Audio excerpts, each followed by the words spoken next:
ಆಕ್ಷನಾ hi friends ಪುನಃ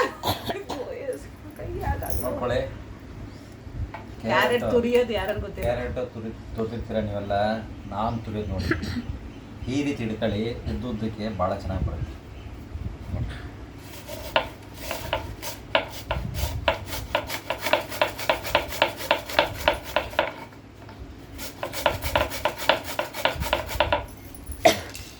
ನೋಡಿ ಇಲ್ಲಿ ತೋರಿಸಿ, ಇಲ್ಲಿ ಕವರ್ ಮಾಡಿ.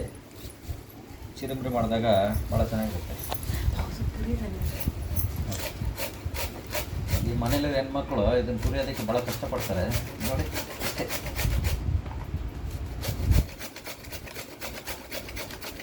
ನೋಡಿ ಒಂದನ್ನ ಕ್ಯಾರೆಟ್ ತುರಿಯಿದ್ರೆ ಎಷ್ಟು ಇದು ಬರುತ್ತೆ ಅಂತ, ನಾರ್ ಥರ ಎಷ್ಟು ಚೆನ್ನಾಗಾಗುತ್ತೆ. ಮಕ್ಕಳು ಲೈಕ್ ಮಾಡಿ ತಿಂತಾರೆ. ಶಾರ್ಟ್ಸ್ ಎಲ್ಲ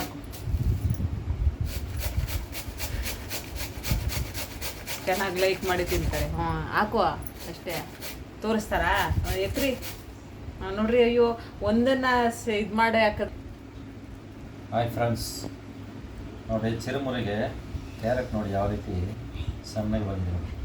ಕ್ಯಾರೆಟ್ ಯಾವಾಗಲೂ ಈ ಥರ ಉದ್ದಕ್ಕೆ ಹಿಡ್ಕೊಂಡು ತುರಿದಾಗ ತುಂಬಾ ಚೆನ್ನಾಗಿ ಬರುತ್ತೆ, ನೈಸಾಗಿ.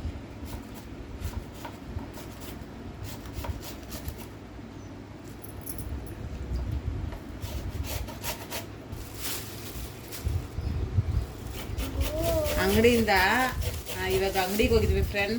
ಅಂಗಡಿಯಿಂದ ಏನೇನು ತಂದಿದ್ದೀನಿ ತೋರಿಸ್ತಾ ಇದ್ದೀವಿ ನೋಡಿ. ಸಾಮಾನ್ಯವಾಗಿ ನೀವು ಅಂಗಡಿಗಳಲ್ಲಿ ಡೈಲಿ ಅಂಗಡಿ ಹೋಗೋರಿದ್ರೆ ದಯವಿಟ್ಟು ಮಾರ್ಕೆಟಲ್ಲೇ ತಗೊಬನ್ನಿ. ಸಣ್ಣ ಪುಟ್ಟದೆಲ್ಲ ನಾವು ಮರ್ತೋಗ್ಬಿಡ್ತೀವಿ, ಅಂಗಡಿಗೆ ಹೋಗ್ತೀವಿ. 50 ರೂಪಾಯಿ 1/4 kg ಫ್ರೆಂಡ್. ಇದು ಬೆಳ್ಳುಳ್ಳಿ ಕೆಜಿಗೆ 200 ರೂಪಾಯಿ ಅಂತೆ. ಸೋರೆಕಾಯಿ ನೋಡಿ 10 ರೂಪಾಯಿ ಅಂತೆ. ಚೆನ್ನಾಗಿದೆ, ಫ್ರೆಶ್ ಆಗಿದೆ ಅಂತ ತಗೊಂಡೆ. ನಂತರ 40 ರೂಪೀಸ್ ಅಂತೆ ಆಲೂಗಡ್ಡೆ. 20 ರೂಪಾಯಿಗೆ ಅರ್ಧ kg ತೊಗೊಂಡಿದ್ದೀನಿ ಫ್ರೆಂಡ್. ಮತ್ತು 60 ರೂಪಾಯಿ ಅಂತೆ ಬೀಟ್ರೂಟು. 20 ರೂಪಾಯಿಗೆ ಅಂತ ತೊಗೊಂಡಿದ್ದೀನಿ ಫ್ರೆಂಡ್. ಎರಡು ಕಾಯಿ ಕೊಟ್ಟಿದ್ದಾರೆ ಬೀಟ್ರೂಟು. ಅದಕ್ಕೆ ಒಂದು ಚಿಕ್ಕದಾಗಿ ಒಂದು ಕೊಟ್ಟಿದ್ದಾರೆ ಫ್ರೆಂಡ್.